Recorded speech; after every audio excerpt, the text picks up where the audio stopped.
দীর্ঘ ৩৫ বছর পর ভোটের মাধ্যমে নতুন রাষ্ট্রপতি নির্বাচিত হতে যাচ্ছে আজ। দুপুর ২টা থেকে বিকাল ৫টা পর্যন্ত জাতীয় সংসদে এই ভোট গ্রহণ অনুষ্ঠিত হবে।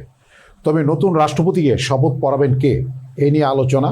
যদিও ইতিমধ্যে এ বিষয়ে মন্ত্রিপরিষদ বিভাগে পাঠানো চিঠির জবাবে নিজেদের মতামত জানিয়েছেন আইন মন্ত্রণালয়।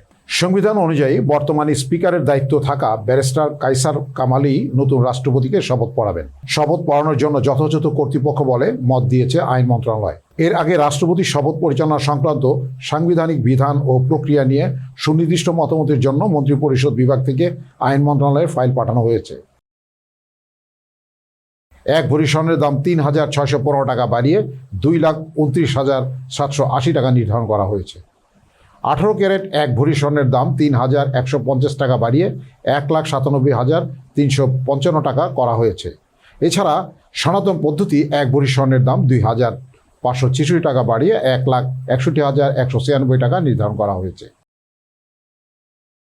রাষ্ট্রায়ত্ত জীবন বীমা কর্পোরেশনে বিদ্যমান সংকট ও অব্যবস্থাপনা নিরসনের দাবি জানিয়েছেন জীবন বীমা উন্নয়ন অফিসার ও উন্নয়ন ম্যানেজার কল্যাণ সংগঠন।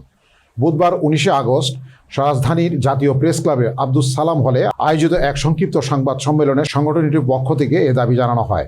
এ সময় সংকট সমাধানের ১৯৭৮ সালের সংশোধিত সার্ভিস রুলস বাস্তবায়নের দাবি জানান সংগঠনটির নেতৃবৃন্দ।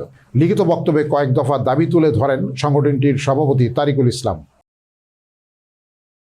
অগ্রণী ব্যাংক পিএলসির এজেন্ট ব্যাংকিং কার্যক্রম পুনরায় চালুর দাবি জানিয়েছেন এজেন্ট ব্যাংকিং উদ্যোক্তারা। দীর্ঘ ১৪ মাস ধরে কার্যক্রম বন্ধ থাকায় শত শত উদ্যোক্তা এবং হাজারো কর্মকর্তা কর্মচারী আর্থিক ও পেশাগত অনিশ্চয়তার মধ্যে পড়েছেন বলে দাবি করেছেন তারা। একই সঙ্গে লাখ লাখ গ্রাহক সহজ ব্যাংকিং সেবা থেকে বঞ্চিত হচ্ছে বলেন অভিযোগ করা হয়েছে। এজেন্ট ব্যাংকিং উদ্যোক্তাদের পক্ষ থেকে বুধবার ১৯ আগস্ট ঢাকায় জাতীয় প্রেস ক্লাবের তোফাজ্জল হোসেন মানিক মিয়া আয়োজিত সংবাদ সম্মেলনে এসব দাবি জানানো হয়।